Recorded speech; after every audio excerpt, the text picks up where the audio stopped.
What's up, sunshine? Terrific Tuesday to you. I'm Coy. This is CNN 10, your 10 minutes of news with no bias, no slant. I just tell you the what, letting you decide what to think.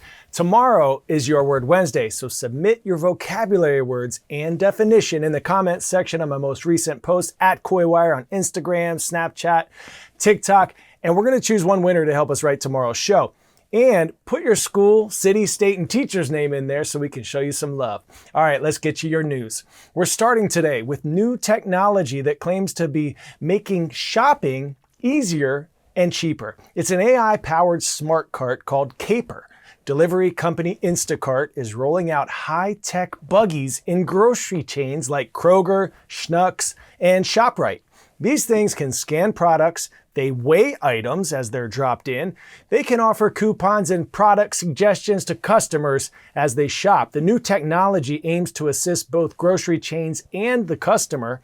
With years of inflation and grocery prices rising, budgets are top of mind for consumers right now. So much so that a survey of registered voters before last month's election showed that a whopping 96% of voters said high prices for gas, groceries, and other goods factored in to how they cast their ballots. Consumer Price Index, or CPI, inflation data shows that Americans are shelling out 22% more for groceries compared to January of 2021. A number of factors contributed to this over the years, like the pandemic, the war in Ukraine raising wheat prices, and rising energy prices, making it more expensive to transport food.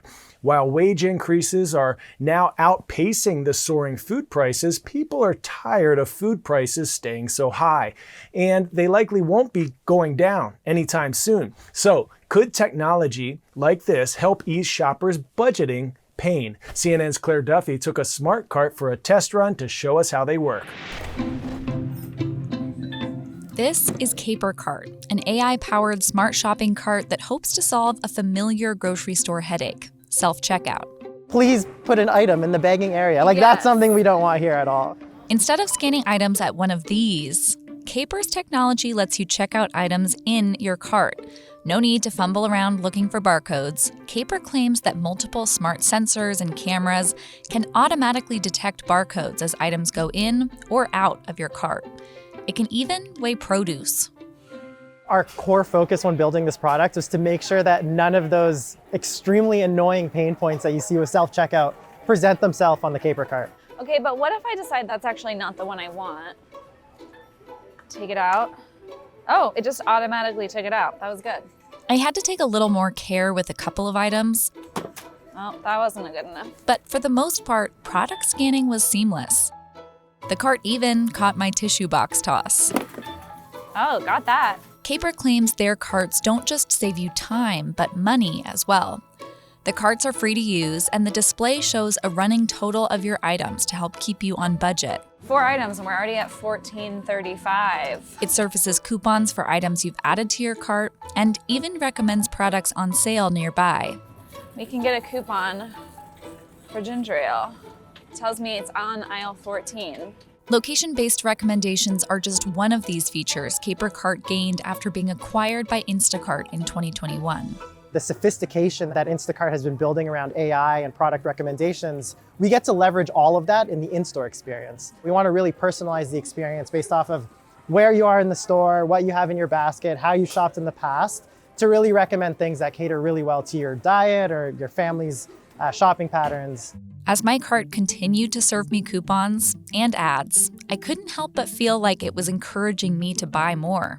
The pitch to stores is customers are going to buy more. The pitch to customers is you're going to save money. Sure. How do you square those two things? So if you think about a customer that goes in to shop on a budget, they're typically spending a lot less than they want to because they don't want to go to the front of the store and then end up, going over their budget. So by having things like running totals, we see customers actually shop to their budget. They end up buying like 1 or 2 more items, but the cost of those items actually comes down because we're able to present all these savings for them. 10-second trivia. What factor is the largest driver of deforestation, or the intentional clearing of forests? Urbanization, logging, agriculture, or mining? If you said agriculture, you are correct. The majority of deforestation is linked to growing soybeans and palm oil, as well as clearing land for raising livestock.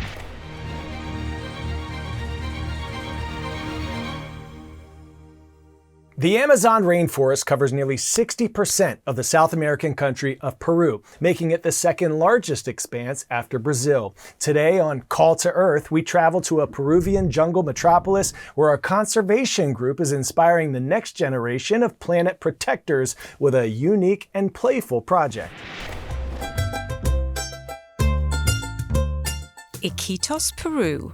A city surrounded by rivers and engulfed by the Amazon rainforest, is considered the largest city in the world that can only be reached by air or by water. And yet, for many of its citizens, it can feel as if all that natural splendor doesn't really exist. I could describe it as a metropolis in the heart of the Amazon. But something particular about this city is that in spite of being in the middle of the jungle, local people here don't have access to green areas. According to the non-profit Amazon Forever, 80% of the youth who live here have no contact with the forest.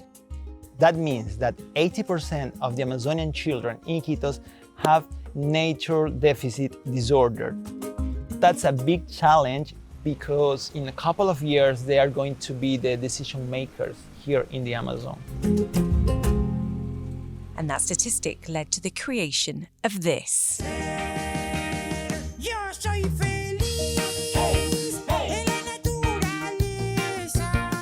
Guayo, which means fruit in the indigenous language of Quechua, is just that, a magical fruit brought to life and given a mission to unite kids across the world to help save nature.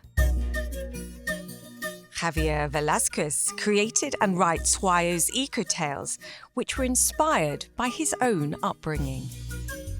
When I was a child, I had the opportunity to visit a lot of places in the Amazon with my grandfather. He gave me the opportunity to know how beautiful is the Amazon rainforest. In that moment, when I was a child, I decided in my heart to care the Amazon. The stories can be found in books and in an online video series. And there's also a larger-than-life version in a patch of woodland less than an hour south of Iquitos. Here at the forest of Guayo, we want children to have a memorable experience by visiting and exploring the forest. So basically, when children come here, they feel like they are inside a Guayo story, like visit a living book. There's even a movie in the works. But Guayo is more than a cartoon character.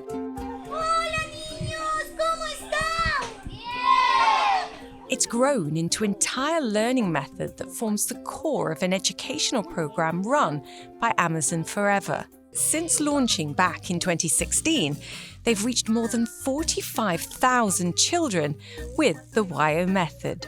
If you work with a child and if they have a memorable experience, probably you're going to inspire that children. They're going to be park rangers, they are going to be someone who respects the Amazon, someone who respects the nature. That's why this method works in this emotional level.